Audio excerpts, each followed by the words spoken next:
Emily Carter was just a lonely foster girl craving love. Daniel Harris was the father figure who was supposed to protect her. But when their secret affair spiraled out of control, it led to a chilling murder that tore an entire family apart, and no one in Willow Ridge saw it coming. When 16-year-old Emily Carter arrived at the Harris residence, it was meant to be a fresh start.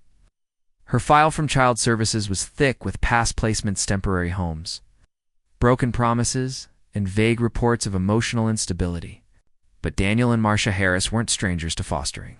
They had housed 5 children before Emily, and the community saw them as selfless caretakers. Their 2-story home sat at the end of a quiet cul-de-sac in Willow Ridge. It's a place where everyone knew each other by name, and where trouble rarely made it past the welcome sign. Emily walked into their lives carrying only a single bag and a quiet, guarded smile.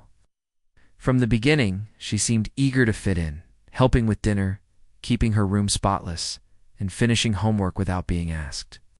She didn't cause drama, didn't raise her voice. She watched and listened, always alert to the rhythms of her new household. Marcia, a nurse at the local clinic, had long shifts and unpredictable hours, often too exhausted to engage fully with the family in the evenings. Daniel, in contrast, was always home by 5, freshly showered from soccer practice and ready to talk about everyone's day at the dinner table. Emily gravitated toward him almost immediately. He was patient, always calm, and had a way of making her feel seen. He noticed when she got an A on her algebra test. He bought her a better backpack when he saw hers was falling apart. What looked like thoughtful parenting to others began to feel like something deeper to Emily. For a girl who had bounced between unstable homes for most of her life, Daniel's attention was magnetic. She found excuses to stay around him longer, offering to help with errands, asking for advice. Sitting beside him on the couch, instead of in her usual spot on the floor, Lily, Daniel and Marcia's biological daughter, noticed the shift before anyone else. At 14, she wasn't old enough to fully understand the weight of what she was seeing, but she understood enough to feel replaced. Her dad used to ask about her painting. Now, he only commented on how hard Emily was trying. When Lily would speak, he would nod, but then turn to Emily for follow-up. At first, she told herself it was just because Emily was new. But soon, even the dog followed Emily around more than her. Marcia remained oblivious. Her work schedule kept her tired, and Emily's helpfulness at home only made things easier. She praised her for being mature, for taking initiative, for folding laundry without being asked. In her mind, this placement was a blessing. For once, there was no chaos. No behavioral reports, no urgent calls from school counselors. But beneath the surface, lines were blurring. The emotional boundaries that should have kept a father figure and a foster child apart were softening, and no one was watching closely enough to stop it. What began as a simple placement had quietly shifted into something else. Emily wasn't just settling in, she was anchoring herself. Daniel wasn't just mentoring her, he was growing dependent on the praise. The admiration, the way she looked at him, like he was her entire world. The quiet suburb of Willow Ridge had welcomed another foster child, unaware that its perfect family was beginning to unravel in plain sight. By the time autumn settled over Willow Ridge, Emily's presence in the Harris household had become more than just familiar, it was central. She was no longer the quiet foster girl who kept to herself. She laughed at Daniel's jokes before anyone else did. She remembered his favorite coffee mug, reminded him about meetings, and even started wearing her hair in a way Marcia used 2 years ago. The house didn't feel the same. Not to Lily, not even to Daniel, though he would have never admitted it. Out loud, he told himself he was just helping a broken child heal, but the truth was messier than he could admit. Somewhere along the line, he had stopped seeing her as just a child in need. Their moments together began stretching. Longer 15 minutes became an hour, and soon Daniel would linger at the dinner table just to hear about Emily's school day. She started joining him in the garage when he worked on the car or stayed close during Lily's soccer practices, seated in the bleachers with her eyes only on him. She wore expressions that were too knowing for her age and left handwritten notes around the house, thanking Daniel for being the only one who ever really cared? What should have raised alarms was brushed off by everyone else. Neighbors still waved at the Harris family with admiration. Teachers complimented Emily's progress and praised Daniel's involvement. Even Marcia, though occasionally surprised at how often Emily and Daniel were together, chalked it up to good parenting. She was working overtime at the clinic to cover unexpected expenses and had little energy left to question anything that seemed to be going well. But Lily wasn't fooled. She saw the way Emily leaned a little too close when showing Daniel her test scores. She caught glances that lasted a few seconds too long. It was subtle, like a shadow moving just out of sight, but it was there. She tried to talk to her mother once, hinting that Emily was acting strange. Marcia brushed it off, saying Lily was just feeling jealous, that these things were normal when a new sibling joined the home. Lily stopped trying after that. Emily, meanwhile, had begun to believe that what was happening between her and Daniel was something real. She misinterpreted every fatherly gesture as something deeper. She created stories in her head, fantasies of being the one who finally made him happy, the one who rescued him from a tiring marriage. In private, Daniel wrestled with guilt, but the admiration he received from Emily filled a void he didn't even know he had. It made him feel important, needed, powerful. He didn't stop it. He didn't correct her when she crossed lines. Let it continue, feeding off the secret world they were creating together. Every interaction, every shared glance, became part of a quiet spiral neither of them controlled anymore. What they both saw as a connection built from care and vulnerability was, in truth, a dangerous delusion. No one knew that a line had already been crossed, not yet. But soon the consequences of their blurred boundaries would ripple outward, and the fragile piece of Willow Ridge would be shattered in a way no one could have predicted. As winter crept into Willow Ridge, the atmosphere inside the Harris home grew heavy with tension. The warmth that once defined the household had faded into awkward silences, voided eye contact, and a sense that something was quietly rotting beneath the surface. Marcia began to feel it first, a subtle shift in the energy between Daniel and Emily. She'd come home from her shifts to find them sitting too close on the couch or whispering over a shared joke that stopped the moment she entered the room. At first, she dismissed the unease as exhaustion, but the feeling only grew stronger. Then came the discovery that shattered her denial. One evening, while cleaning out a drawer in the hallway, Marcia found a phone she didn't recognize. It was Daniel's old device, supposedly long discarded. The battery was low, but just functional enough for her to see a series of texts and images that froze her in place. Selfies of Emily in skimpy clothes. Late-night messages filled with heart emojis and phrases no foster child should ever be sending to her guardian. And responses. Daniel's. They weren't explicit, but they were far too affectionate, far too familiar. It was all the proof Marcia needed. Her mind raced with disbelief, betrayal, and fear. She wanted to scream, to confront Daniel and Emily right then. But instead, she sat alone in the kitchen that night, staring at the phone and weighing her options. She couldn't stay silent. Her husband had crossed a boundary no one could ever come back from. Her plan formed: quickly call social services, remove Emily from the home, and file a report with the authorities. But most importantly, she had to protect Lily. The thought of her daughter being raised in the middle of such toxicity was unbearable. Unbeknownst to Marcia, Emily had overheard everything. She had been walking past the kitchen when she caught enough of the phone conversation to understand exactly what Marcia intended to do. For Emily, it wasn't just a threat, it was an erasure. If she was taken from this home, she wouldn't just be losing a roof over her head. She would be losing Daniel, the only person who, in her mind, had ever seen her, loved her, chosen her. The panic set in quickly, followed by something colder. A decision. While Daniel remained frozen in guilt and indecision, Emily began planning. She watched the household carefully: who left first in the mornings, which doors creaked, how long. The garage light stayed on when Daniel cleaned up after dinner.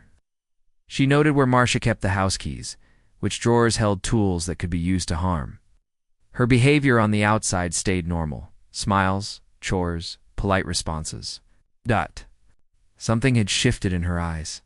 She was no longer afraid of losing everything.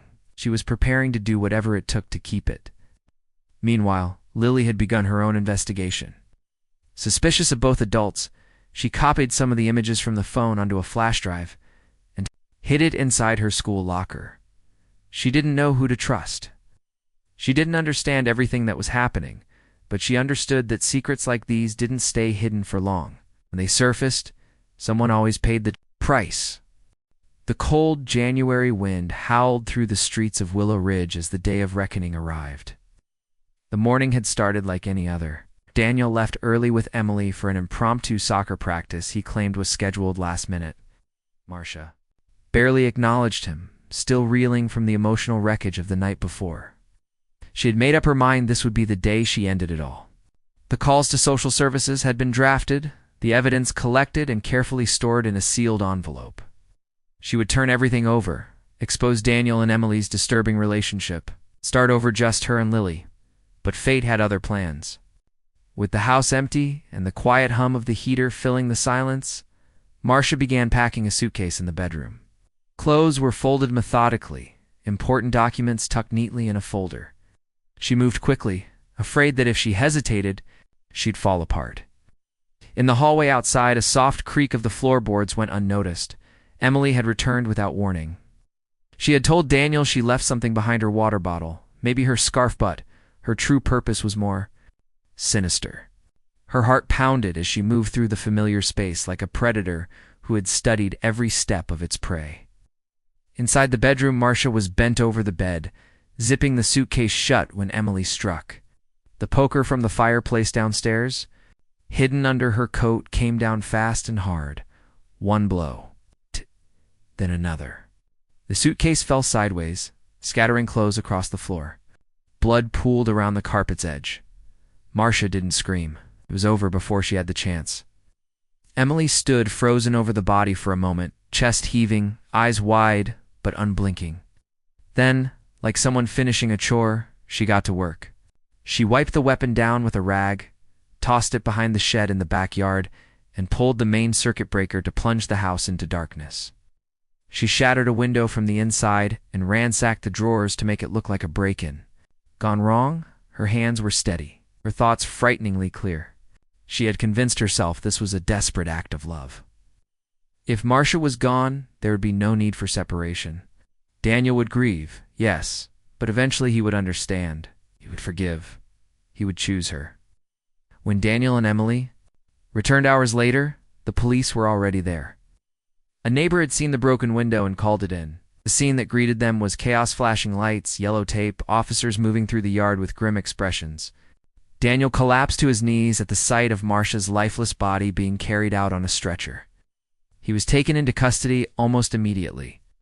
With no sign of forced entry and his fingerprints all over the crime scene, he became the prime suspect. Emily wept on the porch, held by an officer who called her brave and broken. No one questioned her grief, but Lily watched from the shadows, unnoticed. She saw through the performance, the trembling hands that shook only when others were watching. She saw the flicker of something cold in Emily's eyes, a satisfaction that couldn't be hidden. And for the first time, Lily understood the true depth of the darkness they had invited into their home. The investigation that followed ripped aside every illusion Willow Ridge had about the Harris family.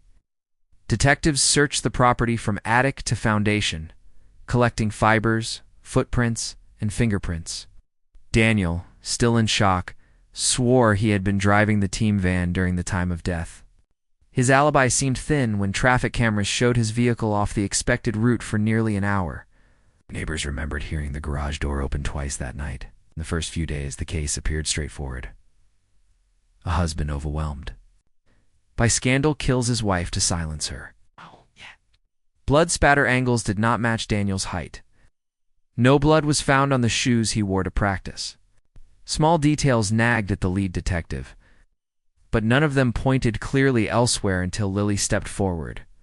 Her statement changed everything. She described the secret phone, the late-night whispers, the photos she had copied onto her flash drive. She told investigators that Emily had borrowed Marcia's keys often and knew exactly where every tool in the house was stored. Lily's calm voice broke only once, when she admitted she had been too frightened to speak sooner. The detectives requested the flash drive, then returned to the evidence locker with new questions. Forensic techs re-examined Emily's belongings. This time, swabbing seams, buttons, and hidden linings.